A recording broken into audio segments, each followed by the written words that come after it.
Hey team, it's Brad. Once again, we're here doing our sixth installment of The Resource. And I know I think it's been 2 weeks at this point. For those of who have called in and don't know, the office has been under construction. Not specifically our office. The landlord has taken one section of it and built it out for a different location, a different company, the Dollar Tree. So we've had an enormous amount of dust, an enormous amount of noise, which has left our office covered in white powder everywhere and regular shaking and vibrating, and the floors banging and the walls banging. And it's quiet today. So I figured I would go ahead and deliver a message. I think what I'm also probably going to do is do this every other week during the summer here, probably through the end of July. Unless it's something really important that comes up, it's been really quiet. I don't know about your phones, but the office has been quiet. So, we've decided that our schedule now is Monday through Friday. Monday through Thursday, we're 9 to 5, as usual.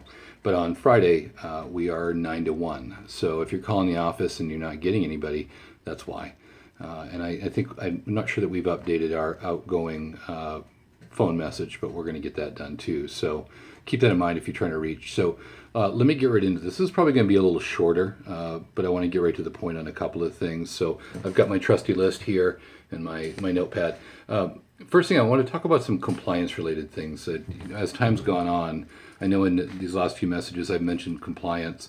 It's kind of the world we live in, right? We're always talking about compliance. That's something that can either be a big frustration for your business, or it can be something that you deal with effectively and not get too frustrated about. Universal American does a great job every few weeks or so, a couple weeks. They send out a compliance update, and it's just reminders, stuff that keeps it top of mind for us that certain things need to be done. This reminder specifically, if you didn't receive it, is around websites, print mail that we do, any kind of print we do, and any kind of lead programs we do. There's rules. And if you are to mention any Medicare product, so if we're talking about Medicare Advantage and you want to mention a company name, well, the company, first of all, wants to approve what you're putting it in, but also they want to make sure that if you're talking product, that you're getting that approved as well. So if you were to say, Universal American has a $3,400 max out of pocket and a $25 specialist copay as part of your marketing ad, well, you got to get that approved through Universal American. And certainly, let me know if I can help with that. I know most of you don't do this, but this applies to any company, really. The things that we don't have to get approved is we don't have to get approved advertising our businesses, our agencies, advertising myself as an agent or advertising yourself as an agent. You don't have to get that approved. You don't have to get the words Medicare Advantage approved or supplement approved, or using the word Medicare. You don't have to. But you always want to follow the rules of making sure that you're not identifying yourself as a government agency or working directly for the government or Social Security or for Medicare. I think we all know that too, but just keep that in mind. Websites. When we have a website, if your website is being linked to any other website that has marketing material on it that is related to a company's product, got to get that approved. So that's something to pay attention to. You want to make sure that your website, if you do have one, and most of us don't, I know that the office here does, it's pretty generic. There's not much information on it when it comes to dealing with product-specific items. We might make a company mention, but even on our website now, we haven't done that. But all that has to be approved as well. And then lead programs. If you have companies doing lead programs for you, you have to make sure that any kind of lead material that they're doing that mentions a company or a product or both, those have to be approved as well. Now, a lot of folks just buy lead lists and they make calls. A suggestion for that, when you're making a call, if you want to stay compliant, if you frankly want to make a call and not just lead in with supplements, call on those leads and introduce yourself. Instead of saying, geez, I'm so-and-so from such and such a company. I want to talk to you about, you're turning 65 in 3 months, 4 months, and I'd like to offer you a supplement. Well, most of us know supplements aren't right for everybody, and a Medicare Advantage plan might be where it ends up.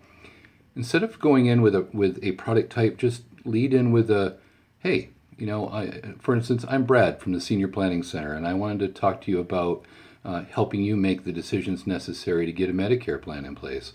You're not talking about a product. You're not leading it with Medicare Advantage or supplements or anything. You're selling yourself as an agent.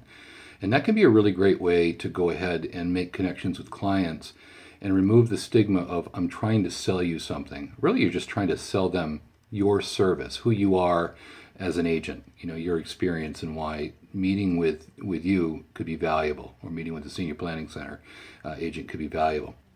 So just keep that in mind. Another thing that I'm working on is secure email. We need the ability to be able to email Social Security numbers, PHI, personal health information. Under the HIPAA laws, if you're going to send this stuff over the internet through an email, you really got to make sure it's secured. I have a secure email program. No, it does not mean having a whole other email inbox to manage. But if you need to send a secure email, you simply log into this site, register. Anybody who wants to do this, let me know, and I'll send you an email from that site, and you can register.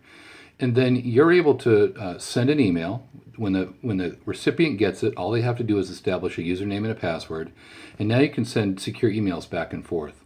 These emails, actually, ultimately, the response comes back into your personal inbox. So the email needs to be sent from this program, this website, but the response comes back to your inbox, so you don't have to check this other website. You only need to use it when you send. So I'm going to be glad to talk to anybody about that. Really, really important. You could be sending anything that's considered PHI, which is a customer's name, an address, a phone number, health condition. It could be Social Security numbers, of course.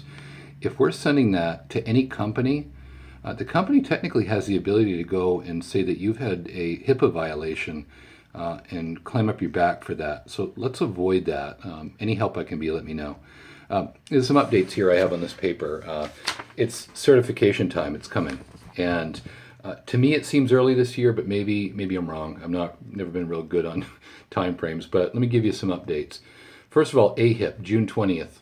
June 20th is when we can start doing the AHIP. We want to put together a class where everybody can sit down and do the AHIP together. That does not mean we're cheating. It simply means that we're helping people answer the questions. So they read the question, they try to answer it, we try to guide them to the right answer.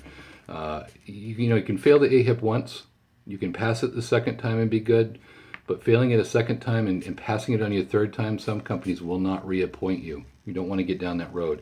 So please be on the lookout for an email about a time where we're all going to get together and do the AHIP together all in one room. And I hope people will join us. We do this every single year.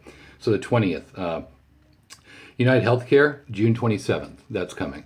The note here is United Healthcare does not require the AHIP to complete the training, but they will give you credit towards your AHIP on their website. So why not use the United Healthcare training to get your credit towards your AHIP, save you some money.